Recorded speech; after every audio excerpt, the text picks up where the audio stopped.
Hello there! This time I'll tell you about a tactical RPG game that's a mix of mechanics known from XCOM's games and mobile clickers with a touch of Darkest Dungeon vibe, all wrapped in aesthetic reminiscence of SimCity. That game is Othercide. I'm DarthGrizzly and this is Nerd Cave.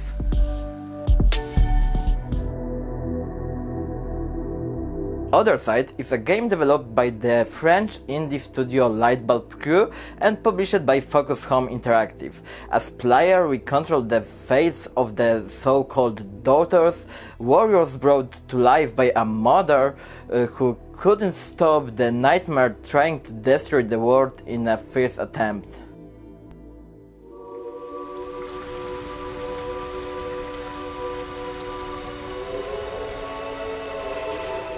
At the start of a new game, we must decide whether to play in a nightmare mode, the classic one where the only way to heal an injured daughter is by sacrificing another one. Alternatively, we can choose the Dream mode, which is a game mode with lower difficulty. Daughters heals 50% of their lost health every day, and we received a free resurrection token at the beginning of each cycle. Like in most tactical RPGs, the game is divided into two parts.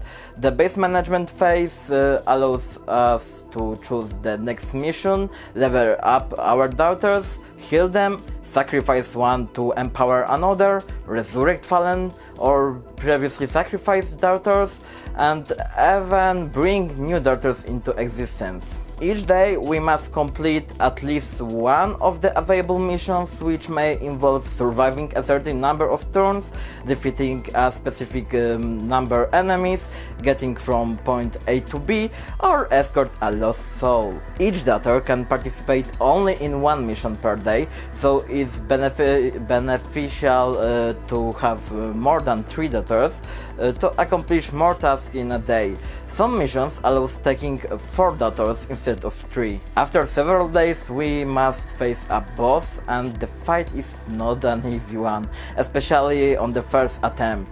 If we fall and lose all our daughters and the resources, making it impossible to continue, we can end the cycle, which are called evocations. This leads to a reset similar to a clicker game, and we receive a special currency that we can spend on upgrades in the next evocation, such as increasing the amount of acquired experience point, damage dealt to specific enemies, the amount of HP point, of resurrection token, or even starting the loop with higher level daughters and summoning new ones at a higher level. With each cycle our units become stronger, but there's no guarantee that we'll defeat the boss in the second or third loop. However, if we succeed, we have the option to skip the previously defeated bosses in the following cycles.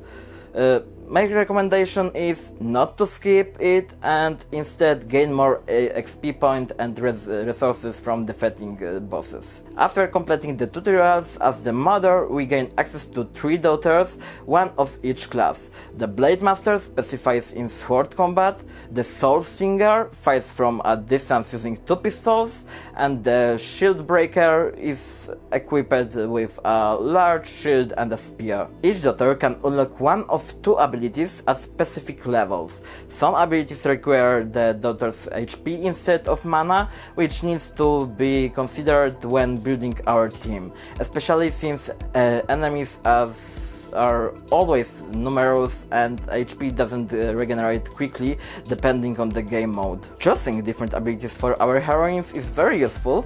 It allows each of them to be unique and we can tailor our playstyle accordingly for our needs. For instance, we can play with 1 Shield Breaker and 2 Soul Stingers, or create a team full of just Blade Masters. As we progress, our daughters can also unlock personality traits that have positive or negative effects on their statistics. Some traits may deal additional damage to specific enemies, while others may make the fearful, resulting in more damage received from certain foes. There could be even a situation where a daughter perceives herself as indestructible because she hasn't taken any damage in battles. As a result, when she does take damage, she may receive debuffs. There are also plenty of combinations, and it's not limited to just one trait. The longer we play with a specific daughter, the more chances she has to gain a new trait. These are not the only way to strengthen our units. During some battles, memories may drop, which we can equip to in our daughter's abilities to increase their stats or make them perform more attacks or allow them attack several times. However, it's not a free process, as it costs our primary currency, which we already need to manage carefully, as it's also used to birth new daughters. So the game involves a little bit of amount of micromanagement. The black and white presentation of the game effectively creates an atmosphere of overwhelming darkness and uncertainty.